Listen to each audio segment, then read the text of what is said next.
العظیم اعوذ باللہ من الشیطان اللعین الرجیم بسم اللہ الرحمن الرحیم الحمدللہ والصلاة والسلام علی رسول اللہ وعلی آلہ آل اللہ لا سیما بقیت اللہ ولعنت اللہ علی اعدائہم عاد اللہ من یومنا ھذا الی لقاء اللہ اما بعد فقد قال اللہ فی کتاب حکیم بسم اللہ الرحمن الرحیم یاسین والقرآن الحکیم. درود پڑھ دیں. اللہم صلی علی محمد وآل محمد. عزیزان محترم، یہ سورہ یاسین کی کڑی کی تیسری مجلس ہے اور آج شہزادی کونین کی شہادت کی مجلس ہے. آج کی رات بڑی رات ہے. اللہ تعالیٰ ہماری دعاؤں کو قبول کرے. آج جو سلسلہ شروع ہو رہا ہے سورہ یاسین کا 28ویں آیت سے لے کے 36ویں آیت تک چلے گا انشاءاللہ. ہمارا جو سلسلہ چل رہا تھا وہ سلسلہ حبیب نجار کی شہادت پہ تمام ہوا تھا. جب حبیب نجار جب جنت میں داخل ہوئے تو انہوں نے قوم کو یاد کرا تھا اور قوم کے لیے افسوس کرا تھا کہ کاش وہ بھی اس میری بات کو سمجھتی. یہ نورانیت والا سورہ، اس کی نورانیت کا اندازہ لگانا مشکل ہے. سورہ یاسین کا حبیب نجار کی شہادت کے بعد اللہ سبحانہ تعالیٰ نے فرمایا، 28ویں آیت پڑھتا ہوں. بسم اللہ الرحمن الرحیم وما انزلنا علی قوم من بعد من جند من السماء وما کانا منزلین. اس کا ترجمہ یہ ہے کہ اس کے بعد ہم نے اس کی قوم پر کوئی لشکر نازل نہ کرا، نہ ہم وہ نازل کرنے والے تھے. اللہ اکبر. ایک طرف تو وہ طوفان باندھے ہوئے تھے، ایک طرف تو سوچ رہے تھے کہ وہ اس وقت بادشاہ ہے، اور انہوں نے حبیب نجار کو بھی شہید کرا اور تینوں رسولوں کو بھی شہید کرا، اور سوچ رہے تھے انہوں نے بہت بڑا کام کرا. اور اللہ سبحانہ تعالیٰ ایک دم دوسری بات کرا، وما انزلنا علی قوم من بعد من جند من السماء. ہم نے اس کے بعد اس کی قوم پر آسمان سے کوئی لشکر نازل نہ کرا. وما کننا منزلین، نہ ہم ایسا کرنے والے تھے. من السماء مطلب من السماء، آسمان سے کوئی لشکر نہ بھیجا ہم نے. مطلب کوئی عزت دینا ہوتی تو کوئی لشکر آتا، کوئی لشکر نہیں آیا. وما کننا منزلین، نہ ہم ایسا کچھ کرنے والے تھے. ان کانت الا صاحبۃ واحدۃ فاذا ھم خامدون. وہ تو ایک چنگار تھی آتش ہی کہ وہ بجھ کر رہ گئے، کہ وہ بجھ کر رہ گئے. یہ فصاحت و بلاغت قرآن حکیم کی ہے. آسمان سے کوئی لشکر نہیں بھیجا. جب آسمان کی طرف رجوع کرتے تو یہ ہوتی ہے بلندی. اللہ نے کہا یہ بلندی میں تمہیں نہیں دوں گا کہ کوئی بلندی دو کہ تمہیں لشکر بھیجوں گا تاکہ تمہیں میں تباہ کروں. یہ میری عزت کے خلاف ہے. ان کانت الا صاحبۃ واحدۃ فاذا ھم بس ایک چنگار تھی آتشی کہ وہ بجھ کر رہ گئے. فاذا ھم خامدون، بجھ کر رہ گئے. ایک بجھ کے کس کو حقیر کس کو کہا جاتا ہے؟ بجھ کے رہنا. ایسا کوئی دیا نہیں ہوتا جو دیا جلتا بجھ جاتا ہے. ہماری زندگی حقیر زندگی ہے. ہم اب پانی کے بلبلے ہیں در حقیقت. ہم فرعون بنتے ہیں، ہم در حقیقت پانی کے بلبلے ہیں. جب چاہیں ختم ہو جائیں گے. ایک صرف ایک بجھنا رہتا ہے ہمارا. پھر یہ کائے کا یہ سب تکبر ہے دنیا میں. یا حسرتاً علی العباد ما یأتیہم رسول الا کانوا بہ یستہزئون. بندوں پر افسوس ہے. یا حسرتاً علی العباد ما یأتیہم من رسول الا کانوا بہ یستہزئون. بندوں پر افسوس ہے کہ جب بھی کوئی رسول آیا صرف اس پر تمسخر کیا کرتے ہیں. یا حسرتاً علی العباد. اللہ تعالیٰ افسوس کر رہا ہے بندوں پر. پہلے تو اللہ نے ہلاک کرا، لیکن رحمان و رحیم خدا ہے. جیسے ابھی ہلاک کرتا ہے تو افسوس کرتا ہے. ہمارا پروردگار ہے، وہ افسوس کرتا ہے. ما یأتیہم من رسول الا کانوا بہ یستہزئون. جب بھی کوئی رسول آیا، ما یأتیہم من رسول، جب بھی کوئی رسول آیا صرف اس کا مذاق اڑاتے ہیں. ہمارے رسول کا کیا کہنا ہے؟ ہمارے رسول نے کہا کہ جتنی تکلیف مجھے دی کسی پیغمبر کو نہ ملی. جتنا مذاق ہمارے رسول کا اڑا کسی کا نہیں اڑا. جتنا مذاق ہمارے رسول کا اڑا کسی کا نہ اڑا. جو تکالیف آل محمد پہ آئی کسی پہ نہ آئی. آج بی بی شہادت کی مجلس ہے. جو تکالیف آل محمد پہ آئی کسی نے نہ آئی. حسین کہیں اور پیدا نہ ہوئے، آل محمد میں ہوئے. حسن کی شہادت آل محمد میں ہوئی. ما یاتیہم من رسول الا کانوا بہ یستہزئون. درود پڑھا دیں.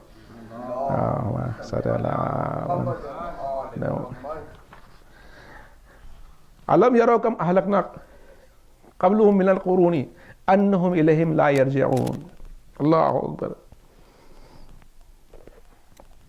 اللہ اکبر. ایک درود پڑھ دیں. ما صلی اللہ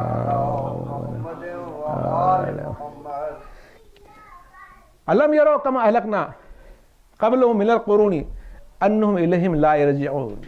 کیا انہوں نے یہ نہیں دیکھا کہ ہم نے ان سے پہلے بھی کئی امتوں کو ہلاک کر دیا؟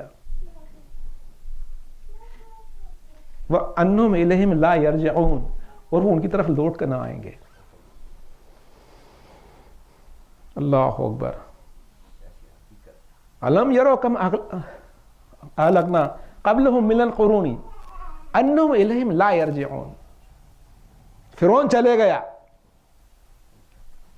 حامان چلے گیا، شداد چلے گیا،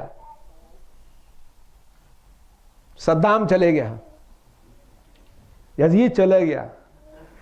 اللہ سب کو ختم کرتا چلا آیا. یہ جو تھے انطاکیہ کو چلے گئے. کیا اللہ نے کہا کیا تم نے نہیں دیکھا تم سے پہلے لوگوں کو ہم نے ہلاک کر دیا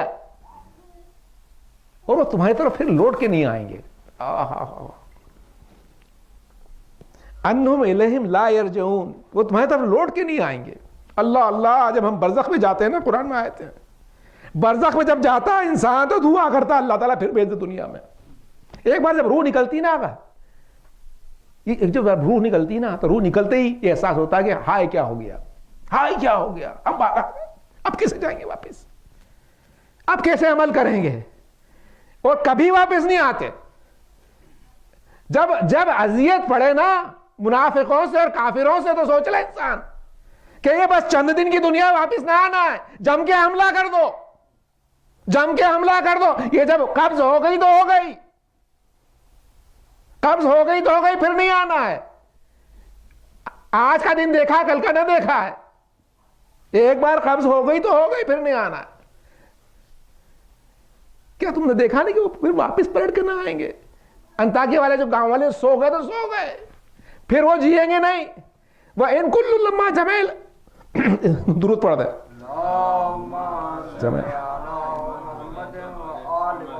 وَإِن كُلٌّ لَمَّا جَمِيعٌ لَدَيْنَا مُحْضَرُونَ. اور سب کے سب ہمارے سامنے آ کے جمع ہو کے حاضر ہوں گے. سب کے سب اللہ کے سامنے ہم حاضر ہو جائیں گے. وَإِن كُلٌّ لَمَّا جَمِيعٌ لَدَيْنَا مُحْضَرُونَ. سب کے سب ہمارے سامنے حاضر ہو جائیں گے. اللہ اکبر. آپ سوچیں آگا کہ ہم سب کی موت ہے پھر جمع ہے اللہ کے سامنے. موت ہوتا ہی اللہ کے سامنے جماعت ہے. جماعت ہماری اللہ کے سامنے کھڑی ہونے والی ہے. وَإِن كُلٌّ لَمَّا جَمِيعٌ لَدَيْنَا مُحْضَرُونَ. ہم سب کے سب جمع ہو جائیں گے. یزید بھی وہاں ہوگا، امام حسین بھی ہوں گے علیہ السلام، فاطمہ زہرا بھی ہوں گی، اور ان کے ظالم جنہوں نے ظلم کیا وہ بھی جمع ہوں گے. ہم سب کو اللہ کے سامنے جمع ہونا ہے. اگر انسان اس بات کو باور کر لینا تو غم نہ کرے دنیا میں کہ ہم کو اتنی ایذا کیوں ہو رہی ہے، کیونکہ ایک بار چلے گئے پھر خدا کے سامنے جمع ہونا ہے. خدا راضی ہے تو سب ہے، خدا راضی نہیں تو کچھ بھی نہیں ہے. وَإِن كُلٌّ جَمَعَ لَدَيْنَا مُحْضَرُونَ. اگر یہ لگا اللہ کا شوق ہو گیا کہ خدا کے سامنے ہم جمع ہوں گے، ایک بھیڑ لگے گی، خدا کے عرش کے سامنے بھیڑ لگے گی، اس میں ہم بھی ہوں گے. اگر اس بات کا کو آدمی باور کر لے اور لگا اللہ کا شوق ہو تو پھر اس کو کوئی دنیا میں غم نہ رہے. درود پڑھ دیں.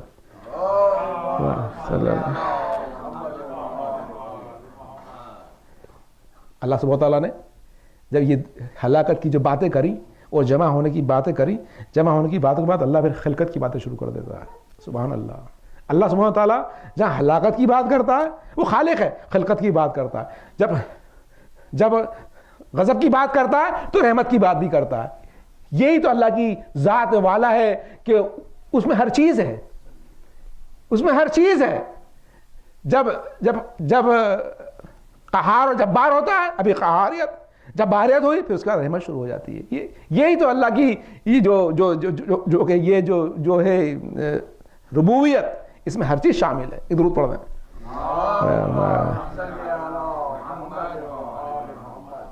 وہ آیاتم الارض المیتۃ احیینا واخرجنا منها حبا فمنه یاکلون.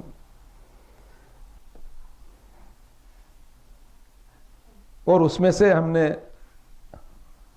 اناج اگایا جس کو یہ کھاتے ہیں. اس آیت پہ غور کریں آگا. وآیات من الارض المیتۃ احییناہا، احییناہا اس کو ہم نے زندہ کرا. ایک نشانی کہ ہم نے مردہ زمین کو زندہ کرا. سائنس کی مسٹری یہی ہے آج اس آیت میں. یہ سائنس کہتی کہ زمین بن تو گئی تھی اور یہ سورج سے الگ تو ہو گئی تھی اور یہ آگ تھی، پانی ہو گئی اور ٹھنڈی ہو گئی، سب ہو گیا، لیکن سائنس کو آج تک سمجھ میں نہیں آیا کہ اس زمین میں جان کیسے آ گئی، کہ اس میں زندہ کیسے ہو گئی، اس میں جان کیسے آ گئی، اس میں لیونگ کریچر کہاں سے آ گیا. یہ اللہ کی آیت ہے بس، جس کو قرآن نے بار بار کہا ہے اس کی موت، زندگی اور موت میں دیتا ہوں، مردے سے زندہ میں نکالتا ہوں. یہ جو مردے سے زندہ جو میں نکالتا ہوں نا، یہ اللہ ہے. اللہ نے بار بار کہا کہ اللہ وہ ہے جو کہ گٹلی کو توڑ کر دانا اگاتا ہے، یہ اللہ ہے. یہ قرآن میں کیا کی آیت ہے، توڑ کے دانا نکالتا ہے، یہ اللہ ہے. یہ اللہ سبحانہ وتعالیٰ کہہ رہا ہے. جب بھی آپ قرآن میں وہ آیتیں پڑھیں جس میں کہ موت سے زندگی کی باتیں ہیں، کئی قصے ہیں، جیسے کہ عیسیٰ علیہ السلام نے زندہ کرا، یہ جو آیتیں ہیں نا، یہ بڑی زبردست آیتیں ہیں روحانیت کے لیے، کیونکہ یہ چیزیں سوا اللہ کے کوئی نہیں کر سکتا. باقی تو خیر انسان فرعون بن گیا ہے، سوچتا میں یہ بھی کر لوں وہ بھی کر لوں گا، یہ کبھی نہیں کر سکتا، یہ انسان کو معلوم ہے. تو یہ جو مسٹری جو ہے، سائنس نے کہا کہ یہ مسٹری ہم کو آج تک سمجھ میں نہیں آیا کہ لیونگ کریچر کہاں سے آ گیا دنیا میں. وہ آیات من الارض المیتۃ احیینا واخرجنا منہ حبا، اخرج منہا حبا فمنہ یاکلون، اس میں سے ہم دانہ اناج نکالتے ہیں اور تم اس کو کھاتے ہو. پھر تم اس کو، یہ جو حبن کی جو خوبصورتی ہے نا، اس کو آپ دھیان دیں. حبن کی خوبصورتی سمجھیں آپ، اناج کی خوبصورتی کہ ہم اس میں سے اناج نکالتے ہیں، اس کو تم کھاتے ہو. یہ جو اناج ہوتا ہے نا، کبھی اس پہ اناج پہ غور کریے آپ. اسی ایتھیسٹ سے پوچھیں آپ کہ چل بھائی یہ جھاڑیاں تو اگ گئیں ایک بائی ایکسیڈنٹ، یا کچھ یہ جانور، جنگلی جانور پیدا ہو گئے بائی ایکسیڈنٹ سے، سمجھ میں آ گئے، چل یہ ایکسیڈنٹ ہو گیا. لیکن تو نے کبھی گیہوں کو دیکھا کیسا اگتا ہے؟ کبھی تو نے گیہوں کو دیکھا کس طریقے سے اگتا ہے، کتنا اگتا ہے، اس کا کچھ پرپس سمجھ میں آتا ہے؟ ایک عجیب سی چیز نہیں دکھتی تجھے گیہوں؟ جو ترتیبیں دانے کی تجھے سمجھ میں نہیں آتی کہ یہ جو گیہوں بنایا ہے انسان کے لیے بنایا کہ اسے پیس کے روٹیاں بنائی جائیں، یہ تجھے سمجھ میں نہیں آتا. ایک عجیب سی خلقہ جو دکھتی ہے، جو جوار کی گیہوں کی الگ سے دکھتی ہے، یہ جانوروں کو کھانی تو تجھے نہیں دکھتی نا، یہ انسان کی دکھتی ہے نا. جانور تجھے گھاس دکھ گیا نا، چل وہ ایکسیڈنٹ سے پیدا ہو گئے، یہ گیہوں کے بارے میں تو نہیں کہہ رہا ہے، اور یہ باجرے کے بارے میں تو نہیں کہہ رہا ہے، یہ جو کے بارے میں، یہ تو انسان کے لیے ہے نا. اگر تیری آنکھوں پہ اتنے پردے پڑے تو سوچ تو کہ یہ کیا، یہ جو چیز بنی ہے کیا ہے، جانوروں کے لیے بنی ہے. اور آپ جب دسترخوان پہ بیٹھے ہو جو حبن کو دیکھیں آپ، اناج کو، تو آپ دیکھیں گے بغیر حبن کے آپ کھانا نہیں کھا سکتے. حبن کے بغیر آپ کھانا نہیں کھا سکتے. آپ سلاد کھا لیں، پھل کھا لیں، آپ پیٹ نہیں بھرائے گا جب تک حبن دانا نہیں جائے گا. روٹی کا یہ آیت بھی دھیان ہے، یہ روٹی کا دانا جا کے، جب روٹی جا کے شکم میں جاتی ہے تو پیٹ بھرا آتا ہے، تب جا کے کرا آتا ہے. کیا کہا کہ پھر ہم اس میں، تم اس کو کھاتے ہو، تم اس کو کھاتے ہو. ارے یہی حبن تھا، یہ جو روٹیاں جو فاطمہ زہرا نے دی تھی، تو شان میں سورہ اتر آیا. بھیجنے والا وہ تھا، اس کو اللہ کی راہ میں خرچ کرنے والے وہ تھے معرفت کے ساتھ، تو پھر سے سورہ اترتے درود پڑھ دیں.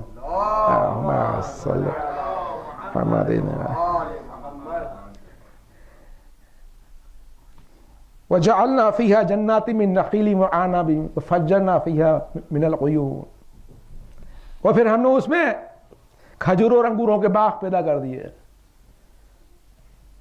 اور اس میں چشمے جاری کر دیے. اس میں ہے نا کھجوروں اور انگوروں کے باغ کہا اللہ نے. کھجور نہیں کہا ہے کھجوروں کے، انگور نہیں کہا، انگوروں کے کہا ہے. پہلے کھجور کہا ہے، نخیل، نخل کے تھے پورے درخت کو، نخل پورے درخت کو کہتے ہیں, اکیلے خربوز کے پھل کو نہیں کہتے ہیں, بلکہ پورے درخت کو کہتے ہیں نخیل. نخیل و عناب وجعلنا فیہا جنات من نخیل و عناب وفجرنا فیہا من العیون, کہ ہم نے اس میں کھجوروں کے اور انگوروں کے باغ بنائے وہ چشمے جاری کرے. تو پلورل میں آیا ہے کھجوروں کے اور انگوروں کے. تو تفسیر میں یہ ہے کہ کھجوروں کی اور انگوروں کی اسپیسیز کافی ہوتی ہیں, کافی ورائٹیز ہوتی ہیں, 8 10 سب کا اللہ نے ذکر کرا ہے, وہ سب کی الگ الگ کوالٹی ہوتی ہے. آپ دیکھیں انگور کئی طرح کے ہوتے ہیں, کھجور بھی کئی طرح کے ہوتے ہیں. اللہ سبحانہ تعالیٰ نے اس طرح سے مثال دی ہے. پھر یہ کہا ہے تفسیر میں کہ صرف انگور کے پھل کا ذکر ہے اور پورے درخت کھجور کے درخت کا پورا ذکر ہے. کہ کھجور کا جو پورا درخت ہوتا ہے اس میں ساری حکمتیں ہوتی ہیں, ہر چیز کام کی ہوتی ہے. انگور کے اندر سے پھل کام کا ہوتا ہے, باقی کسی کام کا نہیں ہوتا. جی ہاں, یہ بھی تفسیر میں. درود پڑھ دیں.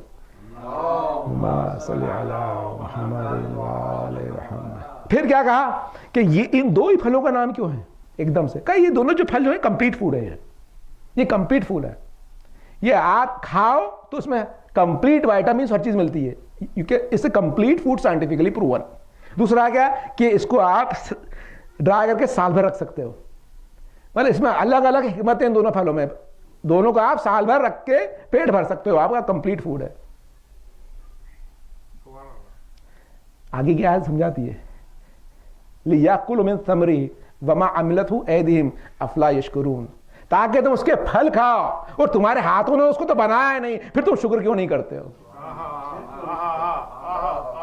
دیکھیے پہلے تو حبن کھلایا, پہلے تو اناج کھلایا, پیٹ بھرا, پھر کہا یہ تو تم نے, یہ تو میں اناج تھا, تم نے روٹی بنائی, لیکن یہ جو میں نے کھل دیے یہ میں نے پورے کے پورے درخت سے تمہیں ویسی دیے, اب سے تم توڑ کے کھا لو ان کو, یہ کمپلیٹ فوڈ میں دے رہا ہوں, یہ توڑ کے کھا لو اور 1 سال تک سیو بھی کر رکھ لو. درود پڑھتے ہیں.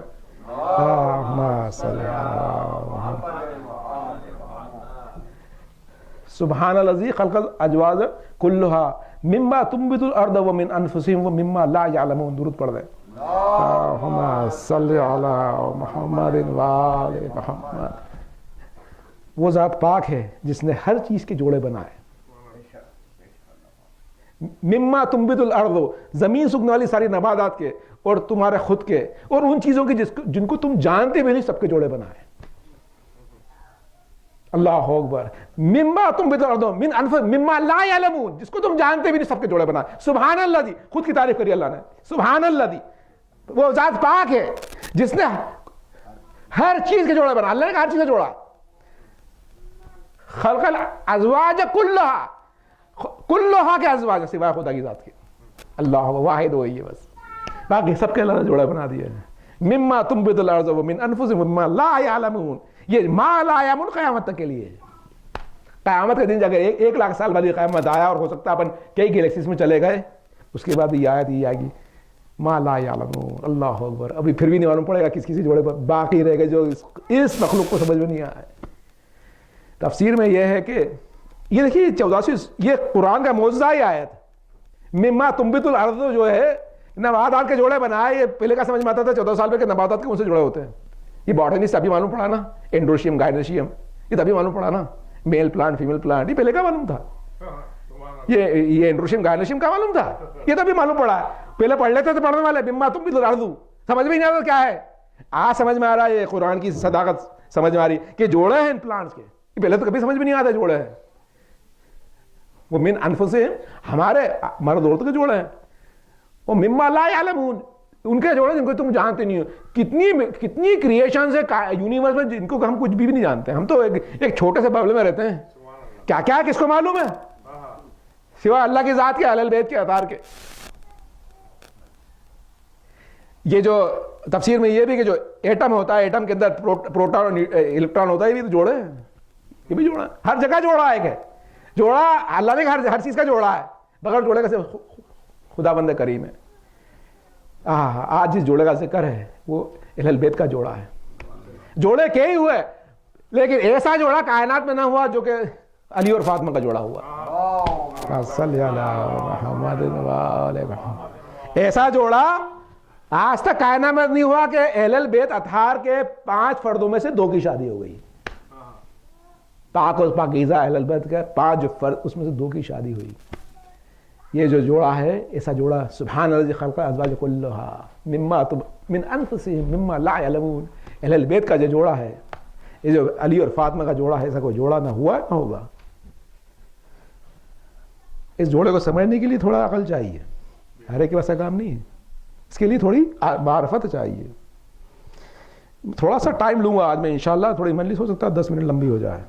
آج بی بی کی شہادت پڑھنا ہے.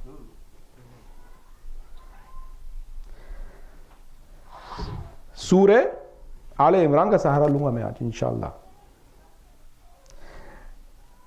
ہم نے کیا، ہم مسلمانوں نے اپنے خود کی عزت نہیں کری، مسئلہ ہو گیا ہے. کاش ہم اپنی عزت کر پاتے اور ہم اپنی معرفت کر پاتے، ہماری کتاب کی معرفت کر پاتے، ہمارے رسول کی معرفت کر پاتے، اہل البیت کی معرفت کر پاتے. ان کی معرفت سے پہلے ضروری کہ ہم دوسرے انبیاء مرسلین کی معرفت کریں. سورہ آل عمران کی جو آیت ہے، بسم اللہ الرحمن الرحیم، اذ قالت الملائکۃ یا مریم ان اللہ اصطفاکی وطہرکی واصطفاکی علی نساء العالمین. اللہ اکبر.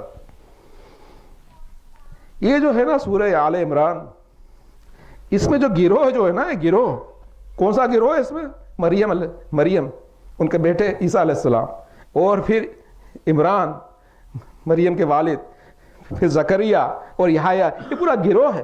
یہ گروہ ہے بالکل روحانیت کا، اور اس گروہ کے اوپر توریت و انجیل تھی. توریت و انجیل کا سایہ تھا اس گروہ پہ، اور ایک عجیب روحانیت تھی اس پہ کہ اللہ نے اس روحانیت کو دیکھتے ہوئے اس پہ توریت و انجیل نازل کری. ایک عجیب روحانیت آل عمران میں. اور اس کے اندر ایک جو شہزادی جو معلوم پڑتی ہیں، وہ ماشاءاللہ شہزادی معلوم پڑتی ہیں بی بی مریم. اور آپ نے بھی آیت سماعت کی، اذ قالت الملائکۃ، اذ قالت الملائکۃ یا مریم ان اللہ اصطفاکی وطہرکی واصطفاکی علی نساء العالمین. جب ملائکہ نے کہا کہ یا مریم، خدا نے تم کو منتخب کیا ہے، طاہر بنایا ہے، اور تمام عالمین کی عورتوں پر منتخب فرمایا ہے. اللہ اکبر. اس روحانیت کا انداز ہے، ایک روحانیت کا انداز ہے. اور اس روحانیت میں آپ غور کریں کہ بی بی مریم پیغمبر نہ تھی. ہائے مسلمانوں سن لو آج میں کیا پڑھ رہا ہوں. بی بی مریم پیغمبر نہ تھی، خود جا کے قرآن پڑھ رہا ہے. اس قالت الملائکۃ یا مریم، ارے ملائکہ مریم سے بات کر رہے ہیں، ملائکہ مریم سے بات کر رہے ہیں، پیغمبر تو نہیں تھی. ملائکہ مریم سے بات کریں، پیغمبر تو نہیں تھی مریم. سن لیں مسلمانوں، ملائکہ مریم سے کیا کہہ رہے ہیں، کیا کہہ رہے ہیں بات کر کے کہ مریم خدا نے تم کو برگزیدہ کیا ہے اور پاک کرا ہے، اور تم کو تمام جہان کی عورتوں پر منتخب فرمایا ہے. تو یہ ملائکہ بات کیوں کر رہے تھے؟ یہ آیت میں دیکھ لیں، ملائکہ بات کیوں کر رہے تھے؟ ملائکہ اس لیے بات کر رہے تھے کہ برگزیدہ تھی. استفاکی، ان اللہ استفاکی طاہرکی استفاکی علی نساء العالمین. عربی سمجھ میں آ رہی؟ کیوں ملائکہ نے بات کری؟ کیونکہ استفاکی تھی، چنی ہوئی تھی، طاہرہ کی پاکیزہ تھی، واستفا علی نساء العالمین تھی، تمام جہان کی عورتوں پہ وہ برگزیدہ تھی. تو معلوم یہ ہوا کہ جو ملائکہ جو بات کر رہے تھے وہ اس لیے کر رہے تھے کہ وہ برگزیدہ تھی اور پاک تھی. دو کوالٹی سمجھ میں آ رہی بھی مریم کی. ملائکہ نے بات کیوں کری سمجھ میں آ گیا نا. 2 کوالٹی تھی بھی مریم کی. اور کیا، اور ایک کیا کوالٹی تھی ان کی؟ ایک کوالٹی یہ تھی کہ توریت انجیل ان کے دل پہ تھی. توریت اور انجیل ان کے دل پہ تھی. اب سمجھ میں آ گیا استفا کی کیوں تھی وہ؟ کیونکہ وہ تھی عمران کی بیٹی، عیسیٰ کی ماں. توریت اور انجیل اترتی ہوئی تھی، توریت اور انجیل اترتے. تو ملائکہ نے بات کری. آج کل کا مسلمان ہوتا ہے، اس زمانے میں بحث کرنا شروع کر دیتا، مریم سے ملائکہ نے بات کیسے کر لی؟ صرف عیسیٰ سے بات کرے، نبی تو عیسیٰ ہے. آج کا مسلمان ہوتا تو یہ کہتا تھا نا کہ ملائکہ تو صرف عیسیٰ سے بات کریں گے، مریم سے بات نہ کریں گے، پیغمبر نہیں ہے وہ. اگر قرآن دھیان سے نہیں پڑھے گا تو یہی کہے گا نا مسلمان. اس لیے کہتے ہیں قرآن دھیان سے پڑھے انسان اور عرفان کے ساتھ پڑھے انسان. اللہ اکبر. تو معلوم یہ پڑھا کہ پاکیزہ ہو اور برگزیدہ ہو تو ملائکہ بات کرتے ہیں.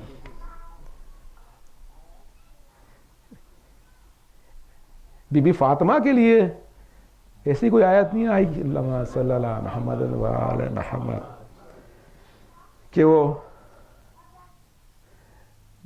برگزیدہ اور پاکیزہ کی ان کے نام سے کوئی آیت نہیں آئی. یہ تو سب کو ظاہر ہے. جی ہاں. تفسیر میں یہ ہے کہ بی بی مریم کے اوپر الزام تھے,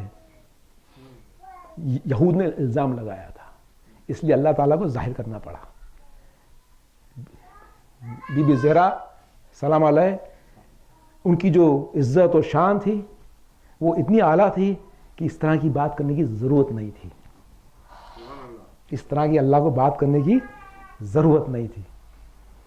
توجہ چاہتا ہوں میں آج یہ 10 منٹ بہت توجہ کے ہیں. طاہر 1,24,000 پیغمبر سب طاہر, سب طاہر. بی بی مریم بھی طاہر. تو معلوم پڑا 1,24,000 سارے کے سارے طاہر ہیں. اس میں سے 313 رسول ہیں. سبھی طاہر ہیں تو 313 رسول کے بن گئے. کہا کہ طاہر تو لیکن درجے ان کے بہت اعلیٰ ہیں, ان کے درجے بہت اعلیٰ ہیں. اور اس میں 5 اولو العزم ہیں, وہ بھی طاہر ہیں. سب طاہر تو سبھی ہیں, طاہر تو سبھی ہیں, لیکن درجے بڑھ رہے ہیں. کہا کہ 313 رسول ہیں, 5 جو ہیں اولو العزم پیغمبر ہیں. ان کے پاس کتابیں آئی ہیں, صحیفے آئے, یہ 5 سب سے خاص طاہر ہیں. یہ جو 5 جو ہیں سب سے خاص طاہر ہیں, ان کی جو درجے ہیں سب سے اعلیٰ ہیں, کیونکہ ان کی طہارت کا کوئی اندازہ نہیں لگا سکتا. ان کی طہارت کا کوئی, کیونکہ ان کے پاس کتابیں نازل ہوئی ہیں. اب آپ قرآن پڑھ لیں, سارے پیغمبروں کے بارے میں کچھ نہ کچھ طہارت کی باتیں آئی ہیں. یہ طاہر ہیں, پاک ہیں, معصوم ہیں. لیکن جو سورہ احزاب کے اندر جو آیت تطہیر جو نازل ہوئی ہے, یہ میں اب جو میں مجلس پڑھ رہا ہوں, میں یہ پڑھ رہا ہوں عالموں کے لیے اور قرآن حافظوں کے لیے. جو آیت تطہیر آئی ہے, انما یرید اللہ لیذہب عنکم رجس اہل البیت ویطہرکم تطہیرا. درود پڑھ دیں. اللہم صلی علی محمد وآل محمد. انما, بس ہو گیا, اللہ نے ارادہ کر لیا کہ تم سے برائیاں دور کر کے اہل البیت ایسا پاک رکھے جو کہ پاکیزگی کا حق ہے. ایک جگہ تو ترجمہ یہ ہوتا ہے پاکیزگی کا حق ہے, اور ایک جگہ یہ ترجمہ ہے کہ بالکل پاک و پاکیزہ کر دے, بالکل تھارو پیوریفیکیشن. اس کا ترجمہ جو کیا نا, وہ کہا کہ تھارو پیوریفیکیشن کر دے. تب معلوم پڑا کہ طہارت میں بھی گریڈز ہیں, طہارت کی گریڈز ہیں. طاہر تو سبھی ہیں لیکن طہارت میں گریڈ ہے. اب آپ پورا قرآن پڑھ لیں اور سارے نبیوں کی طرف دیکھ لیں آپ, جب ان کی طہارت کا ذکر کیا گیا تو کیا اس طرح سے کوئی ایک بھی آیت آئی ہے قرآن میں؟ مسلمانوں کہیں ایک بھی آیت نہیں آئی ہے. ابھی اپنے مریم کی بی بی مریم کی آیت پڑھی نا, طاہرے کا کہہ دیا, طاہر ہے, بات ختم ہو گئی. کہا چن لیا, یہ بھی ختم ہو گئی. لیکن اس طرح سے نہیں کہا کہ ایسا طاہر کروں کہ طہارت کا جو حق ہے, ایسا طاہر کروں جو طہارت کا حق ہے. آپ سمجھ میں آ گئے جو اہل البیت ہیں یہ مصطفیٰ ہیں, چنے ہوئے ہیں. ایسا کوئی چنا نہ گیا قرآن میں. استفاء کی جو آیا تھا مریم کے لیے, تو اگر بی بی فاطمہ, سب جانتے ہیں بی بی فاطمہ بیچ میں موجود ہے. استفاء کی جو فاطمہ زہرا سلام علیہ کے لیے آیا, ایسی استفاء کوئی ہوا ہی نہیں. وہ طاہرہ کی, وہ ایسی طاہر ہے جو کہ وہ اس کا ذکر بی بی مریم کے لیے بھی نہیں آیا. ایک جو یہ ایکسٹریم ہے, انما یرید اللہ, شورلی بس اللہ نے ارادہ کر لیا. اس طرح سے ابھی آیت پڑھی تو مریم کی, اس طرح سے تو آیت میں آئی تھی. تو مسلمانوں سے میں پوچھتا ہوں کہ اگر کہیں سے حدیث ان کو ملتی ہے کہ بی بی فاطمہ زہرا سے فرشتہ کی بات کرتے تھے, تو آپ تو تعجب تو نہ کریں گے نا کہ یہ معاذ اللہ تو جھوٹ باندھ رہے ہیں. آپ جھوٹ باندھ رہے ہیں کہ بی بی فاطمہ زہرا سے فرشتہ کی بات کرتے تھے. قرآن سے پروف ہو گیا نا. جبکہ بی بی مریم جو اپنے زبانی تفسیر میں ہے کہ جو ان کو جو پورے جہان میں منتخب فرمایا تھا, اس زمانے کے لیے تھا, اس زمانے کے لیے تھا. جس طریقے سے کہ عیسیٰ علیہ السلام کو اللہ نے کہا رسول بنا کے بنی اسرائیل کی طرف بھیجا ہے, اور جب سرکار کا جب ذکر آیا تو کہا ہم نے عالمین کے لیے آپ کو رحمت بنا کے بھیجا. ضرورت پڑ دیں اللہم صلی علی محمد وآل محمد. درجوں میں فرق ہے، درجوں میں فرق ہے. تو اب تعجب مت کر دینا کہ بی بی سے فرشتہ کی بات کیا کرتے تھے، ورنہ قرآن کی ایکویشن سے باہر ہو جائیں گے ہم. قرآن کی ایکویشن سے ہم باہر ہو جائیں گے. قرآن میں بار بار ذکر ایک ہی آیا ہے. کیا آیا ہے؟ کہ ہمارا رسول تمہیں آیتیں پڑھ کے سناتا ہے اور تمہیں پاک کرتا ہے. بار بار ذکر آیا نا سورہ جمعہ میں. ہر جمعے کو مسلمانوں سے پڑھواتا اللہ کہ دیکھو سورہ جمعہ پڑھنا، اس میں ذکر ہے کہ ہمارا رسول تمہیں آیت پڑھ کے تمہیں پاک کرتا ہے. اچھا مسلمانوں، ایک بات میں پوچھتا ہوں سب مسلمانوں سے، جہاں بھی آواز جا رہی ہے، مسلمانوں قرآن کا مزہ چکھ لیا نا؟ بہت اچھا ہے نا؟ اگر اب تمہیں کوئی کہہ دیتا کہ تم رسول اکرم کی امت میں نہ ہوتے اور قرآن کا مزہ نہ چکھتے بلکہ موسیٰ کی امت میں پیدا ہو جاتے یا عیسیٰ کی امت میں پیدا ہوتے، جانے کو تیار ہوتے کیا؟ وہاں تورات سننے کو تو ملتی نہیں، قرآن سننے کو نہیں ملتا. قرآن سننے کو نہیں ملتا. سرکار کی زیارت نہ ہوتی تو تم کیا قرآن تو تیار ہوتے کیا؟ تو تم کو سمجھ میں آ گیا قرآن کا درجہ کیا ہے، سرکار کا درجہ کیا ہے. تم جاؤ گے نہیں وہاں، یہیں رہو گے. کیوں رہو گے؟ نہ تو قرآن سے کوئی قرآن ہے، نہ سرکار سے کوئی سرکار ہے. تو اب سمجھ میں آ گیا ثقلین کی حدیث کے رسول نے کہا میں دو چیزیں چھوڑ کے جا رہا ہوں، کتاب اللہ اور اطرتی، یہ دونوں کبھی جدا نہ ہوں گے. اب سمجھ میں آ گیا کہ جب بار بار یہ کہا گیا کہ میرا رسول آیت پڑھ کے سناتا تمہیں پاک کرتا ہے، جب ہم جیسے گندوں کو یہ پاک کرتا ہے تو اہل پاک کو قرآن سے کتنا پاک کیا تھا. اب درجہ سمجھ میں آیا. اہل بیت کا درود پڑھ دیں. اللہم صلی علی محمد وآل محمد. رسول کی حدیث ہے اگر تم جوانی کے اندر قرآن پڑھو گے تو یہ قرآن تمہارے گوشت اور خون میں مل جائے گا. اہل بیت کا درجہ سمجھ میں آتا ہے پھر کہ قرآن کس طریقے سے ان سے ملا ہوا تھا. رسول اکرم کہا یہ دونوں جدا نہ ہوں گے. اب بی بی کا درجہ سمجھ میں آیا. قرآن کو دیکھتے چلے جاؤ. قرآن کہا کہ اس طرح سے پاک کروں گا، یہ پاکیزی کا حق ہے. اب وہ پاکیزی حق ہم کو سمجھ میں نہیں آیا کیا ہے وہ، ہم کو سمجھ میں، کیونکہ ہم کو قرآن کی بلندی نہیں معلوم ہے. قرآن کی بلندی سمجھ میں آتی جائے گی، بی بی کی پاکیزگی سمجھ میں آتی چلی جائے گی. درود پڑھ دیں. اللہم صلی علی محمد وآل محمد. بی بی کی پاکیزگی سمجھ میں آتی چلے جائے گی. جس طریقے سے طالوت کے زمانے میں نہر سے آزمایا تھا، موسیٰ کے ٹائم بچڑے سے آزمایا تھا، عیسیٰ کے ٹائم بغیر باپ کے پیدا کر کے آزما لیا قوم کو. اگر مسلمانوں کو اللہ اہل بیت سے آزماتا نا تو دوسری قوموں کے ساتھ ناانصافی ہو جاتی کہ اللہ تو نے سب کو آزمایا، مسلمانوں کو نہیں آزمایا. اللہ نے کہا میں اہل بیت دے کے بھیجوں گا. اب جو ان کو مان لے گا وہ تو رہا سیدھے راستے پر، جو چھوڑ دیا تو وہ آزمائش میں گمراہ ہو گیا. مسلمانوں سے ایک بات پوچھتا ہوں پھر میں، اہل بیت کو اللہ نے طاہر کیا، اتنا طاہر کرا. اب آپ ایک بات آخری سوال ہے مسلمانوں سے، اہل بیت کو اتنا طاہر کرا تو یہ طاہر جو کیا تھا انبیاء کو، یہ کائے کے لیے کیا تھا؟ ہادی تھے نا انبیاء، ورنہ فائدہ کیا ہوتا طاہر ہونے کا؟ تو یہ اہل بیت کو جو اتنا طاہر کرا ہے تو کیا ہدایت دینے کے لیے طاہر کرا ہے کہ کسی کی پیروی کرنے کو طاہر کرا؟ درود پڑھتے ہیں. صلی علی محمد وآل. ہادی ہے تو پاک کرا اتنا. اب مہدی سمجھ میں آئے، اب پنجتن سمجھ میں آئے کہ پاک اتنا اس لیے کہ ہادی ہے، ورنہ مطلب کیا ہوا باقی کا؟ درود پڑھ دیں. اللہم صلی علی یا مریم قنوتی لربک واسجدی وارکعی مع الراکعین. آگے آیت چلی. اے مریم اپنے پروردگار کی فرما برداری کرو اور سجدہ کرو اور رکوع کرنے والے ساتھ رکوع کرو. یہ جو آیت آئی نا، یا مریم قنوتی لربک واسجدی وارکعی مع الراکعین، اے مریم اپنے پروردگار کی فرما برداری کرو اور سجدہ کرو اور رکوع کرنے والے ساتھ رکوع کرو. یہ تو ظاہر ہو گیا، یہ تو ظاہر ہو گیا.